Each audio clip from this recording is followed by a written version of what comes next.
ఒక్కసారి కొమ్మూరి గోల్డ్ కి కాల్ చేయండి. తాకట్లో ఉన్న మీ బంగారాన్ని విడిపించి మార్కెట్ ప్రైస్ కి వాళ్ళు కొనుక్కుని మిగతా డబ్బులు మీకు ఇచ్చేస్తారు. వెల్కమ్ బ్యాక్ టు మనం టీవీ. నేను మీ పవన్ బెస్వాడ. పాకిస్తాన్తో భీకర యుద్ధానికి అడుగులు పడుతున్న ఈ వేళ రక్షణ శాఖ కీలక నిర్ణయం తీసుకుంది.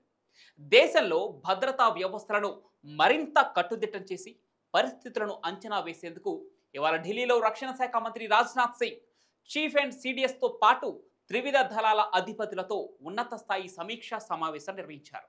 ఈ భేటీలో భాగంగా మరొక కీలక నిర్ణయం తీసుకోనున్నారు. దేశవ్యాప్తంగా ఉన్న మొత్తం 32 టెరిటోరియల్ ఆర్మీ బెటాలియన్లపై కీలక నిర్ణయం తీసుకున్నారు. అందులో ఇప్పటికిప్పుడు 14 టెరిటోరియల్ ఆర్మీ బెటాలియన్లను విధుల్లోకి తక్షణమే రప్పించాలని నిర్ణయించింది కేంద్ర కేబినెట్. టెరిటోరియల్ ఆర్మీ అనేది భారత సైన్యానికి సహాయక సేవలను అందించే పార్ట్ టైం వాలంటీర్లతో కూడిన ఒక మిలిటరీ రిజర్వ్డ్ ఫోర్స్. ఇందులో అధికారులు, జూనియర్ కమిషన్డ్ ఆఫీసర్లు, నాన్ కమిషన్డ్ ఆఫీసర్లు, ఇతర సిబ్బంది ఉంటారు. వీరు భారత సైన్యంలోని వారితో సమానమైన ర్యాంకులను కలిగి ఉంటూనే పౌర వృత్తులను కూడా నిర్వహిస్తారు. ఇక టెరిటోరియల్ ఆర్మీ జాతీయ అత్యవసర పరిస్థితుల్లో రెగ్యులర్ ఆర్మీకి సహాయం అందించగలరు. ఈ దళం 1857లోని మొదటి స్వాతంత్ర సంగ్రామం నుంచి ఉంది.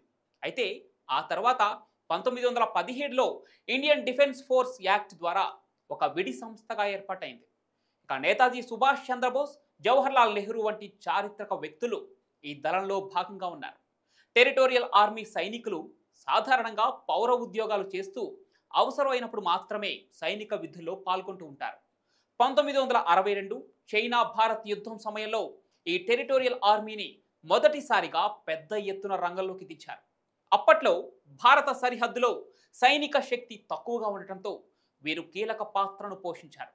మళ్ళీ 1965 మరియు 1971 ఇండో పాక్ యుద్ధాల్లో కూడా వీరు భారత భూభాగం సరిహద్దులను రక్షించడంలో కీలక పాత్రను పోషించారు.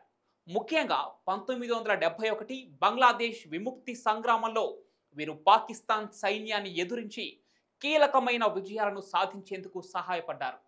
కార్గిల్ యుద్ధ సమయంలో కూడా టెరిటోరియల్ ఆర్మీ యూనిట్లు కీలక స్థాయిలో పనిచేశాయి. ఇప్పుడు ఈ సమయంలో నియంత్రణ రేఖ సమీపంలో భద్రతా బాధ్యతలు నిర్వహించడంలో వీరి పాత్ర కీలకంగా మారింది. అటు సహజ విపత్తుల వంటి గుజరాత్ భూకంపం, సునామీ, ఉత్తరాఖండ్ వరదల వంటి విపత్తుల సమయంలో కూడా ప్రజలకు సహాయం చేయడంలో టెరిటోరియల్ ఆర్మీ ముందుండి సేవలు అందించింది. కాశ్మీర్, పంజాబ్, నార్త్ ఈస్టర్న్ రాష్ట్రాల్లో ఉగ్రవాదం, విప్లవ పోరాటాలను ఎదుర్కొనే సమయంలోనూ వీరు సివిలియన్ సైనిక శక్తిగా కీలక భూమికను పోషించారు. వీరి అంకిత భావం, త్యాగం భారత రక్షణ వ్యవస్థను మరింత శక్తివంతం చేస్తోంది.